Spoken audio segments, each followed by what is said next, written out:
So pumunta si Glock doon, kinausap, yun nga sabi, tanggal ka na. Nagulat kami. Kasi yung issue na yan, ang tagal na yan eh. Para maklaro na lang Oo, siguro. ang tagal na yan eh. Kaya tapusin na natin yan. Kumbaga isa-isa kaming nalalagas kay Hijack.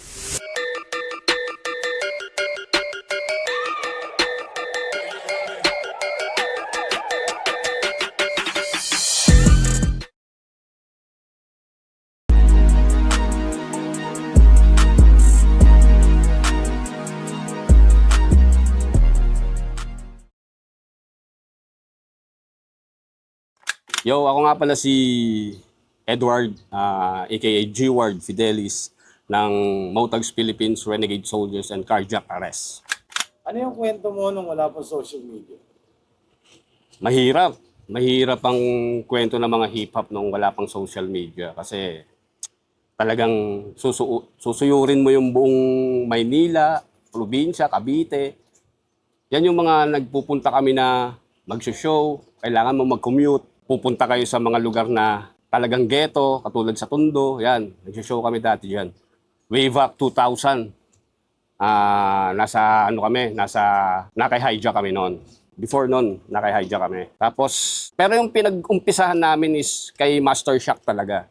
Yan yung nabuo yung Carjack Arrest. Magkakasama kami nila Savia, Dread. Pero nagpahinga kasi ko eh. Nahuyo kasi ko. Kaya naiwan nila ako. So yung pagkalabas ko ng way back 1997, 98 ata yun, hindi ko na matandaan eh. Hinanap ko sila. Sumama ako sa grupo nila na Brothers for Life doon sa Carjack Arrest. Kasi isa lang yun eh, Carjack Arrest at saka Brothers for Life doon. Maraming grupo yun. Iba-ibang artist. Uso kasi yan eh. Tapos yun nahasa ako mag-rap. Pero wala pa kasing social media noon, walang post noon eh. Hindi tayo sisikat pag hindi ka nagtiyaga sa hip-hop. Tapos lahat, susuyurin mo yan, lahat. Hirap, pagod, pawis.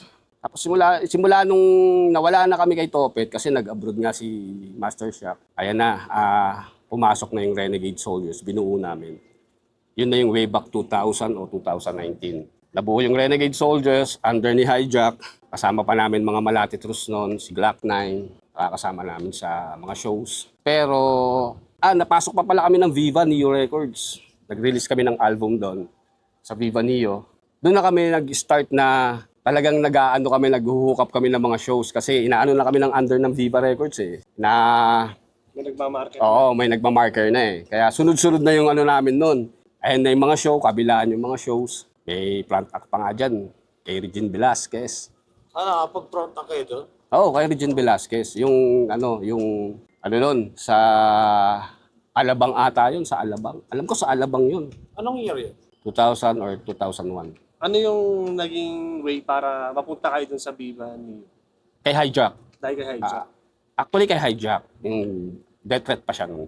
Paano siya nakilala? Nakilala namin siya as in kay Dread, kaso wala na si Dread na mayapa na. Isa rin kay Kane kasi may C4 noon. Nakilala kami ni Hijack na as in kagrupo kasi kami ni Kane at saka ni Dread. Kagrupo nila kami, pinakilala kami kay Hijack. So Ito ba yung nag-release. C4 na yung kasama si Go Bass? Go Bass. Yan, kasama. Malati Trus, sila Ismael, sila Bonito. Yan, yung mga taga Malate. Shoutout sa inyo. Sa Leverisa, mga taga Leverisa yan eh. Taga dyan kasi dati si Go Bass sa Leverisa. So yun, nabuo yung Renegade, nag-release ng album. Yun ang inano ni Mike. Kumbaga parang may tinulong din sa amin si Mike. Kaso, sabi nga, hindi naman habang buhay, hawak ka niya. May kanya-kanya kang buhay. Katulad ngayon, kay Mr. Blaze ako. So, lahat ng mga gig ni Mr. Blaze, minsan sinasama ko. Halimbawa, probinsya, sagot ako ni Blaze niyan, sagot ako ng lahat.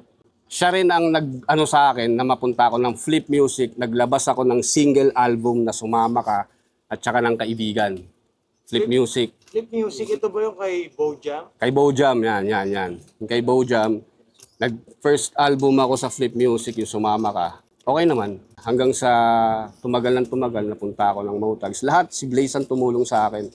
Pati sa lahat ng mga merchant ko ng Fubu, mga ganyan, napasok akong maging isang endorser ng Fubu, si Blaze, pati sa Flip Music Record, si Blaze din.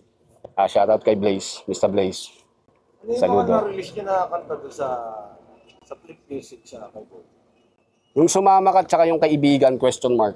Kaibigan. Yun yung mga plastic na kaibigan, mga nakasama mo na pinaplastic ka lang pala. Yun eh. Yun ang meaning nun eh.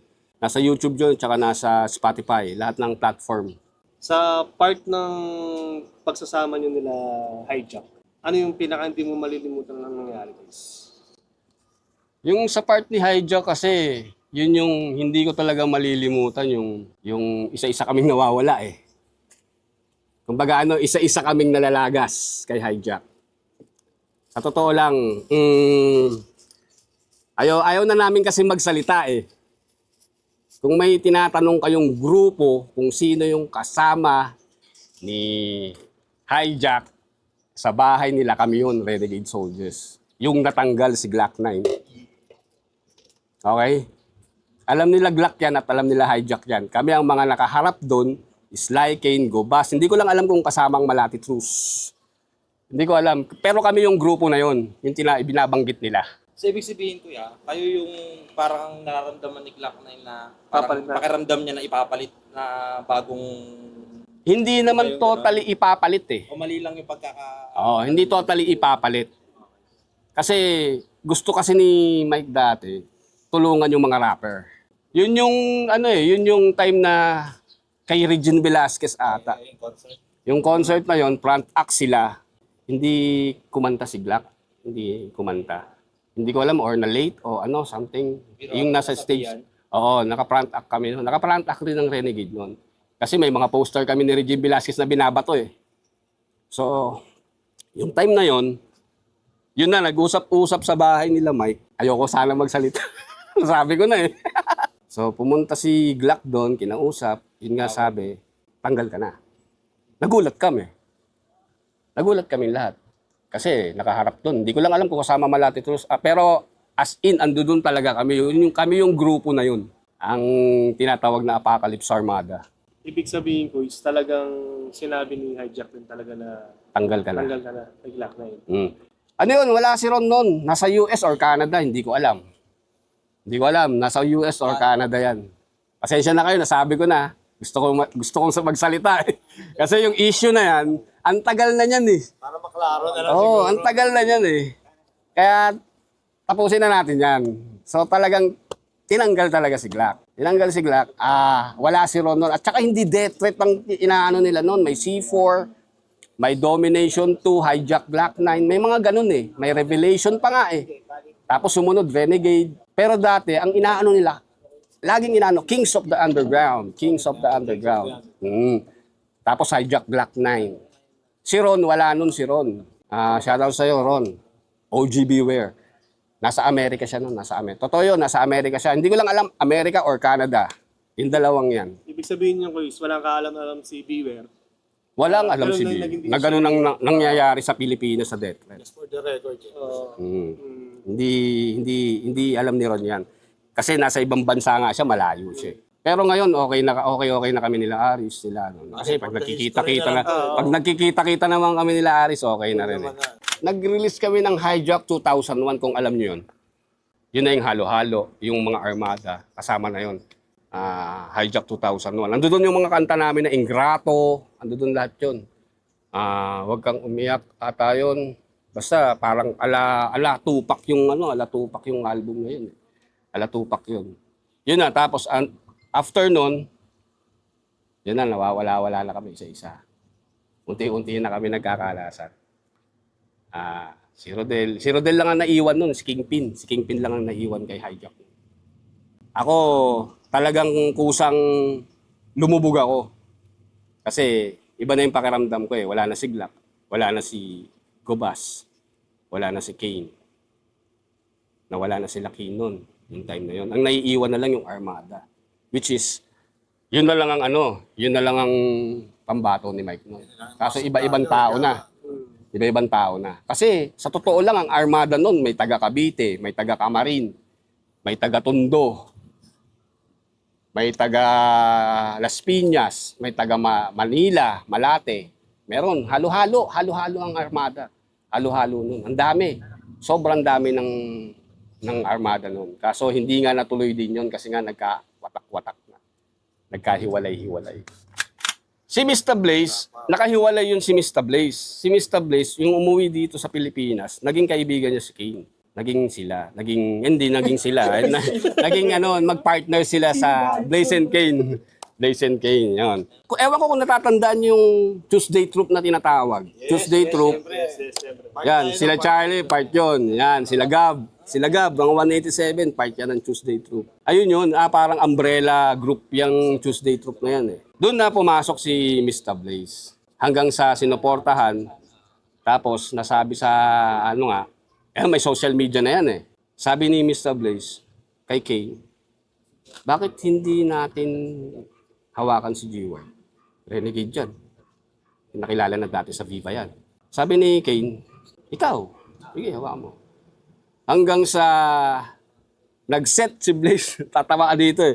Nag-set si Blaze ng show na kasama ako na sabi niya, G-Ward, may show tayo sa Caloocan ata yun, ng TBS ata. Kakanta ko, front act kita, sabi niya sa akin. Eh kuya, nakulong na naman ako, 2017. Hindi ako ngayon nakapunta, galit na galit si Blaze. Galit na galit si Blaze, sabi sa akin, asa si G1? Naoblo na naman ako. Sabi ni Kane sa kanya, kasi galing ako kay Kane noon, meeting nga yun doon kay Destro. Alam ko, show ni Destro yun eh. May meeting. Pag uwi ko, na-disgrasya ako. May nakabanggaan ako. Noon, galit na galit si Blaze. Yung lumabas ako, last na to ito na. Pinag-front ako ni Blaze kay Glock 9 tsaka kay Shanty Dope. Yun yung show sa sa Abra. Nag-show ako sa Abra. Nagulat ako kay Blaze, sabi niya sa akin, kanta ka. Biglaan, siyempre tayo, veterano eh. Wala akong kanta sa USB, wala akong nasa cellphone lang yung mga kanta ko noon eh. Kanta ako, 2 kanta. Ayun, shoot. Sabi ni Blaze, ayop ka talaga, talagang veterano ka, sabi. Kahit walang practice, bigla ka namin pinakanta, kumanta ka. Nakakuha mo pa yung tao, sabi. Nakakuha mo pa yung tao. Kasi Abra yan eh, probinsya eh. Probinsya siya eh. Yun nga lang, hindi ako satisfied eh. Kasi gawa nga nung biglaan na, paano kung mag-record na ko ulit, gano'n. Hindi, darating tayo dyan. Papasok kita ng Cliff Music. Yun na. So, ito na yung Ito na yung ngayon. Ito na yung entrance nyo ngayon. Na, ayan, hanggang merchandise namin ngayon. Tinutulungan ko siya kasi nasa Iloilo si Blaze eh. Hindi na siya naka-base dito. Ayun na, tapos pag may mga show, tatawagan niya ako, bababa ako dyan. So si G-Ward ba, part din ba siya ng Motags Philippines? Oo naman. Oo, Motags Pilipinas. Yun, isa pa yun sa inano ko kay Blaze kasi hinatak niya talaga ako sa Motags. So, papasalamat din ako sa kanya kasi nga, may G-Ward na nasa Motags. Pero hindi naman ako ganun kagaling, pero kaya naman sumabay. Yung nagawa na featuring, Mula umpisa siguro. meron akong kanta sa 187 Meron tayong kanta nun. Sa 187. Tapos kila Habok. Kilala mo si Habok? Si Habok, si Levi, taga Cavite. Yes. Meron ako doon. Meron din kaming kanta nila Hijack.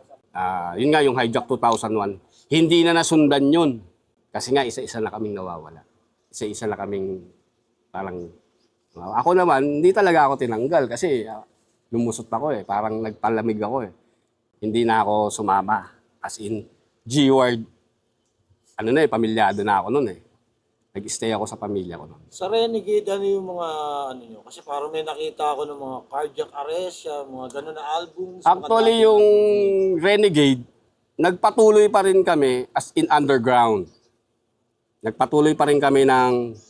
naglabas ng kanta ng solo si Dread, naglabas ng kanta na solo si Savia, naglabas ng kanta na solo si Kingpin, naglabas ako ng Maling Akala na album talaga siya, as in album. Kaya ang ginawa ni Savia noon, sila nagpo-produce, si Kingpin Entertainment, naglabas kami ng mga underground. Wala na kami kay Hijack. Anything na gusto mo i-promote? Business, clothing? Kano Clothing nga pala, supportahan nyo kay Mr. Blaze. Tapos may lalabas pala kami, Anak ng Pinastri. Lulutuin namin yon, Anak ng Pinastri. Medyo smooth ng konti yung banatan nito. Hindi naman hardcore, tama lang, smooth lang. Anak ng Pinastri, supportahan natin. Mensahe mo sa mga, ngayon, new artists ngayon. Yung artist. Tuloy-tuloy lang.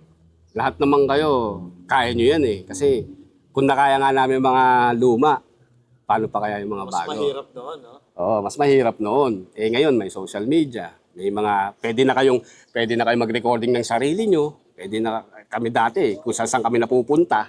Kailangan pa ng Kailangan pa ng record label. oo, record label. Tsaka diretso lang.